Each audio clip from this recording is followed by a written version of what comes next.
No século XVI, a população de 3 países inteiros foram dormir no dia 4 de outubro e só acordaram no dia 15 de outubro do mesmo ano. Como isto foi possível? Assista a este vídeo até o final e descubra o que aconteceu naquele distante ano de 1582.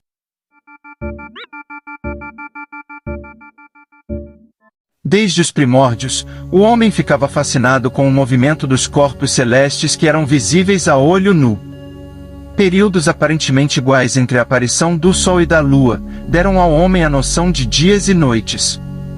E o período que se repetia na apresentação de todas as fases da Lua deram a noção de um mês que se dividia em 4 partes, as semanas. Já a noção de ano se deu com o desenvolvimento da agricultura, onde passaram a observar as características que tornavam as estações diferentes.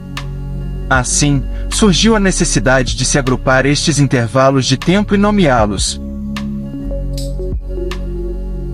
Calendário é um sistema oficial de medidas de tempo, que tem como base o estudo de fenômenos astronômicos e algumas convenções específicas, separando em grupos de meses, dias e anos. A palavra calendário deriva do grego kalén, e significa convocar. No latim transformou-se em calende, e tratava-se do primeiro dia de cada mês. Neste dia, havia o costume do Papa convocar os cidadãos para informar as festas e dias sagrados que deveriam ser observados. Hoje o calendário solar tem como base o ano trópico de 365 dias, 5 horas, 48 minutos e 45,3 segundos. Apesar de haverem outros anos astronômicos mais precisos, esta medida é utilizada por ter melhor relação com as estações do ano. Há 3 tipos de calendários principais: os lunares, os lunisolares e os solares. O calendário lunar se baseia no tempo em que a Lua necessita para completar suas 4 fases, o que é chamado mês sinódico. Em média, esse movimento dura 29,53 dias, e um ano lunar possui 12 meses sinódicos que constituem um ano de 354,37 dias. Esse tipo de calendário deixou de ser usado ao longo dos séculos, porque o movimento da Terra possui um ano de pouco mais de 365 dias, e aos poucos o calendário lunar vai deixando de coincidir com as estações do ano, que dependem diretamente do ciclo solar. O calendário muçulmano é um exemplo de calendário lunar, usado até hoje. Como os países que o utilizam estão inseridos na zona tórrida da Terra, ou próximos a ela, as variações sazonais de clima são pouco perceptíveis. O calendário lunisolar é apenas um calendário lunar de 12 meses sinódicos que é acrescido de um 13º mês após alguns anos, para se compensar a defasagem em relação às estações do ano. Um exemplo deste tipo de calendário é o hebraico. Este segue sendo utilizado na religião judaica, do qual é necessário para se realizar algumas festas e cumprir preceitos desta crença. O nosso calendário atual é do tipo solar. Por tradição, ele ainda preserva elementos que vieram dos calendários que lhe deram origem. O calendário romano primitivo possuía 304 dias, distribuídos em 10 meses sem qualquer base astronômica. A partir do Império de Rômulo foram intercalados alguns meses adicionais para se harmonizar com os períodos astronômicos, mas foi apenas no governo de Numa Pompílio que se pensou em reformar o calendário. Ele estabeleceu um ano de 12 meses com 354 dias, incluindo um mês ao início do ano e outro no final. Os meses tinham um número de dias ímpar, porque os romanos que o criaram consideravam os números pares, de mau agouro. Várias tentativas de se melhorar o calendário romano foram realizadas pelo imperador Júlio César, através dos estudos do astrônomo grego Sosígenes.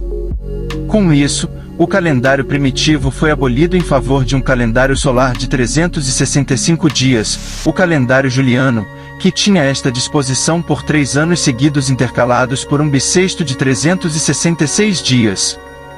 Este calendário tinha na realidade 365,25 dias, sendo 11 minutos e 14 segundos maior que o ano trópico. Esse acréscimo causa perda de um dia a cada 128 anos e cerca de 3 dias a cada 400 anos, e isso impactou na necessidade de se reformar novamente o calendário. Neste período ocorreram os eventos do nascimento, vida, morte e ressurreição de Cristo. O advento do cristianismo trouxe para o calendário juliano a celebração da Páscoa, e como esta era uma celebração judaica, que se transformou em rito cristão, houve divergências sobre o dia da celebração entre os cristãos do Oriente e do Ocidente. Os orientais celebravam no 14º dia da primeira lua que começasse em março, independente de qual dia da semana caísse, ou seja no dia da morte. Já os do Ocidente comemoravam no domingo seguinte a esse dia, ou seja, no dia da ressurreição. Essas divergências foram resolvidas no Concílio de Nicéia que ocorreu no ano de 325. Ficou determinado que a Páscoa fosse comemorada no dia da ressurreição, que ocorreu no dia 16 de Nisan do calendário judaico. Este dia coincidiu com o primeiro plenilúnio da primavera. Então o primeiro domingo após este plenilúnio seria o dia de Páscoa. Com o tempo a Semana Santa foi incorporada ao calendário romano para se observar o descanso do sábado após a Paixão. Contudo, o concílio não se preocupou com a perda de um dia a cada 128 anos, e na Idade Média havia o temor de que essa variação provocasse novas discrepâncias acerca da data da Páscoa. Esse assunto foi discutido em vários concílios, mas, por falta de preparação científica não puderam corrigir esta deficiência, apesar dos esforços. No pontificado de Gregório XIII, foram realizadas várias consultas às instituições científicas para se resolver o atraso no equinócio, que já estava em 10 dias. Em 1576, foi criada uma comissão para se avaliar as diversas propostas, e foi escolhido o projeto do astrônomo Luís Lílio, e adotado em 24 de fevereiro de 1582, quando o Papa expediu a Bula Inter Gravíssimas que estabeleceu os pontos essenciais do novo calendário. Para corrigir a diferença de 10 dias e o equinócio da primavera voltasse ao dia 21 de março, foi determinado que o dia imediato à quinta-feira, dia 4 de outubro de 1582, fosse designado sexta-feira, dia 15 de outubro de 1582. Apesar do salto de 10 dias, a sequência semanal não foi alterada. Para evitar que a diferença entre o ano trópico e o ano civil repetisse a diferença de dias com o equinócio, foi determinado que nos anos seculares, que são os últimos anos do século, só seriam bissextos se fossem divisíveis por 400. Assim, 1600 foi um ano bissexto, mas 1700, 1800 e 1900 não foram. Se fosse no calendário juliano, todos seriam bissextos porque a divisão era por 4. A duração do ano gregoriano, que é de 365 dias, 5 horas, 49 minutos e 12 segundos, ou seja, 27 segundos além do ano trópico. Isso leva ao acréscimo de um dia a cada 3.000 anos, tornando-se uma diferença quase irrisória. Portugal, Espanha e Itália foram os únicos países que aceitaram o novo calendário de imediato. Os demais países católicos só aceitaram a mudança com o passar dos anos, pois temiam a ira de Deus sobre a sacrificação dos 10 dias e quebra da linha do tempo. Os protestantes rejeitaram por muitos anos o calendário gregoriano, pois não queriam se submeter às vontades do Papa. Apenas no século XVIII os primeiros países protestantes foram incorporando as mudanças. Na Inglaterra e na Suécia a questão foi mais delicada. Eles incorporaram as mudanças em 1752 e além de terem que sacrificar 11 dias, porque consideraram 1700 bissexto, tiveram que suprimir quase 3 meses, porque neste ano fora determinado que se mudasse o início do ano de março para 1º de janeiro. Os últimos países a aceitar o novo calendário foram a União Soviética, a Grécia e a Turquia, que fizeram isso já no século XX. O calendário gregoriano removeu os problemas vindos dos outros calendários, mas, apesar de ter sido elaborado pela Igreja Católica, manteve alguns elementos que remontam à religião pagã, como o nome dos dias, o nome e a ordem dos meses, e a quantidade de dias de cada mês. Os dias da semana têm nomes dos deuses romanos. Domingo, dia do sol. Segunda, dia da Lua. Terça, dia de Marte. Quarta, dia de Mercúrio. Quinta, dia de Júpiter.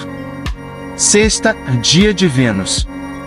Sábado, dia de Saturno. Você pode estranhar essa relação com os nomes dos dias porque na língua portuguesa adotaram nomes ordinais para os dias.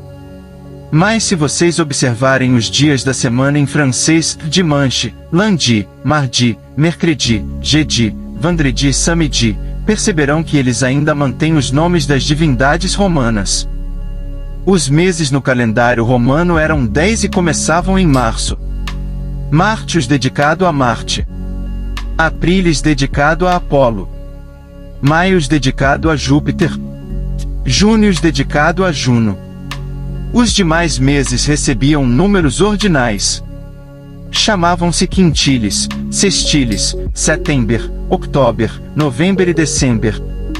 Quando se estabeleceu um ano de 12 meses, se acrescentou januários dedicado a Jano como primeiro mês e februários como último mês dedicado a Febro.